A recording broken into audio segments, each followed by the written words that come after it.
Welcome to TBC. ఆంధ్రప్రదేశ్లోని agency ఏరియాల్లో అలాగే చిత్తూరు జిల్లాలోని పలు ప్రాంతాలతో పాటు శ్రీకాకుళం, సాలూరు ప్రాంతాల్లో ఏనుగుల వల్ల చాలా సమస్యలు వస్తున్నాయని డిప్యూటీ సీఎం పవన్ కళ్యాణ్ చెప్పారు.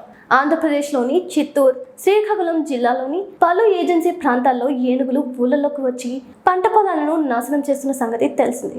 ఈ దాడుల కారణంగా చాలా మంది రైతులు కూడా చనిపోతున్నారు. ఈ ఏనుగుల దాడి కారణంగా కొన్ని గ్రామాల ప్రజలు ఇప్పటికీ ఇతర ప్రాంతాలకు వెళ్లిపోయారు. అటవీ భూమిని ఆక్రమించడం వల్ల ఏనుగులే జనవాసాలకు వస్తున్నాయో లేక ఏం జరుగుతుందో తెలియడం లేదన్నారు. ఏనుగులు గ్రామాల్లోకి రాకుండా వాటికి ప్రత్యేక మార్గం ద్వారా వెళ్లేలా ఏర్పాటు చేయాల్సిన అవసరం ఉందన్నారు. కానీ ఈ ఏనుగుల సమస్యను ఎదుర్కోవడానికి కర్ణాటక ప్రభుత్వం చాలా ఏనుగులకు శిక్షణ ఇచ్చిందన్నారు. ఇలా ఏనుగులు దాడి చేయకుండా ఉండేందుకు కుంకి ఏనుగులను రంగంలోకి దింపాలని నిర్ణయించామని, అందుకే కర్ణాటక ప్రభుత్వంతో గతేడాది సెప్టెంబర్లో 6 కుంకి ఏనుగులను ఏపీ ప్రభుత్వానికి అప్పగించాలని ఓ ఒప్పందం కుదుర్చుకున్నారు. ఆ ఒప్పందంలో భాగంగా పవన్ బుధవారం కర్ణాటక సీఎం సిద్ధరామయ్యతో పాటు ఆ రాష్ట్ర డిప్యూటీ సీఎం డికే శివకుమార్ ని కలిశారు. అనంతరం 6 కుంకి ఏనుగులను ఏపీ ప్రభుత్వానికి అప్పగిస్తున్నట్లు కర్ణాటక ప్రభుత్వం ప్రకటించింది. ఈ సందర్భంగా కర్ణాటక ప్రభుత్వానికి సీఎం సిద్ధరామయ్యకు పవన్ కృతజ్ఞతలు చెప్పారు. కుంకి ఏనుగులు